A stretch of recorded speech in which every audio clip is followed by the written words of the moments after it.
And welcome back. And we have Miss Kathy Akers with Fathom Realty. Good morning, Kathy. Good morning, Sandra. How are you today? I'm great, and congratulations to you. Thank you very much. I appreciate that. Kathy won the Volunteer of the Year at the annual meeting on Thursday night for the Chamber of Commerce. And it was well deserved. Kathy gives a lot of time and energy and to the chamber and to the community, actually. Anyway, she was awarded with that honor on Thursday night. So, Volunteer of the Year. Thank you. One of the other things, and talking about volunteering, this is another area that I volunteer in, and we're going to talk about February is Heart Month. And for those of you that knew, this past Friday was National Wear Red Day to show your support for awareness of heart disease. And so that's kind of what I want to talk about this morning, more specifically women's heart health, because ours are, for heart attacks and things like that, it shows up differently in women. And so did you know that more women than men die from cardiovascular disease? No, I did not. Okay. Heart disease is the leading cause of death for women in the United States, resulting in one in every 4 of female deaths. Wow. Okay.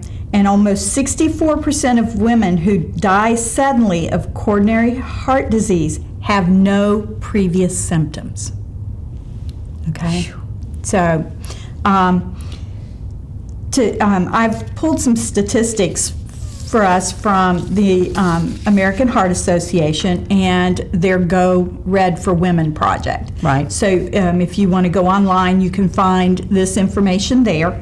There was a study commissioned by the American Heart Association in 1997 to assess the awareness and knowledge of heart disease risk among women. They determined that only 1 in 3 women correctly identified heart disease as the #1 killer of women. They started the Go Red program in 2003 to help increase that awareness. One of the lead researchers of the study said habits established in young women can have lifelong rewards. We need to speak to the new generation and help them understand that living heart healthy is going to help them feel better, not just them live longer. So often the message is focused on how many women are dying from heart disease, but we need to be talking about how women are going to live and live healthier. Right. So they went back then in 2012 and they redid the study, and they found that in 2012 56% of women identified heart disease as the leading cause of death compared to 30% in 1997. So almost 50% more women knew about heart disease. So where do we go wrong as women? You know, what are some of the things we do wrong? It's just a matter of we are constantly taking care of other people. So those little signs and symptoms, right? And I have some of those, and we'll talk about that a little bit more. But our signs and symptoms are not the same as right. that. I've always heard that. We do have them sometimes, but there are more subtle symptoms, and I've got the signs for those. In 1997, women were more likely to cite cancer than heart disease as the leading cause for women. So, you know, we thinking about that.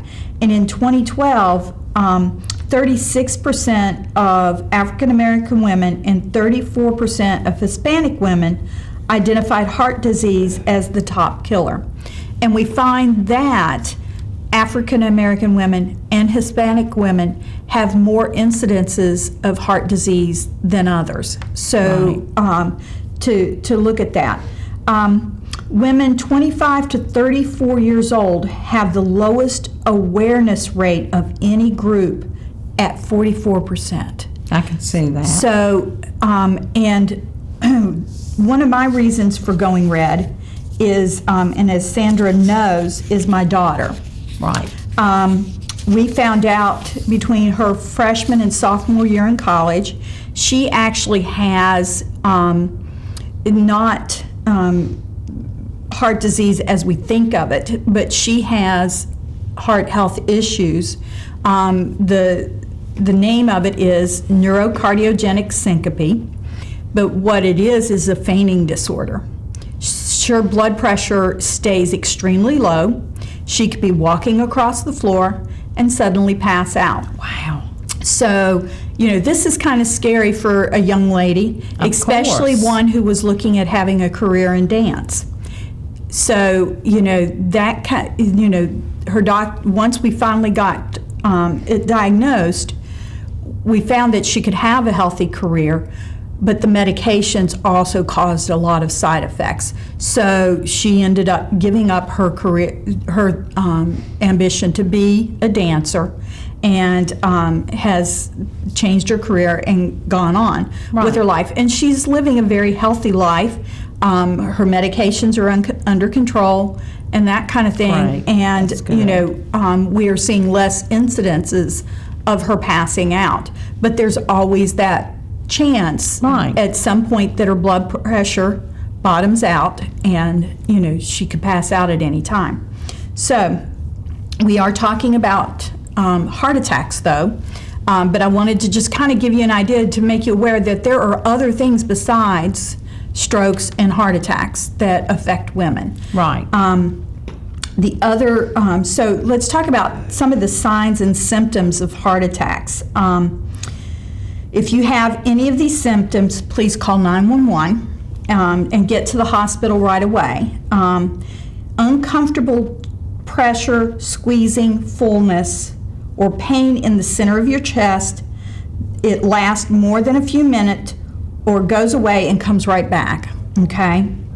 Pain or discomfort in one or both arms, the back, neck, jaw, or stomach. A lot of men, it's just their heart, it's the pressure Right. and their arms.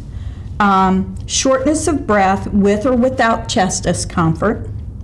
And other signs such as breaking out in a cold sweat, nausea, or lightheadedness.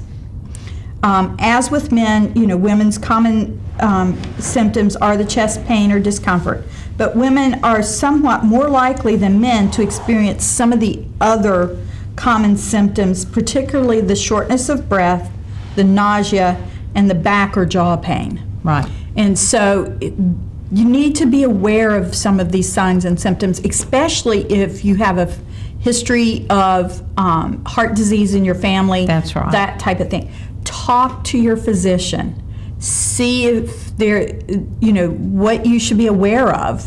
And young Absolutely. people, especially if there's heart disease in your family, talk to your children, especially the young adults, about that and have them to start talking to their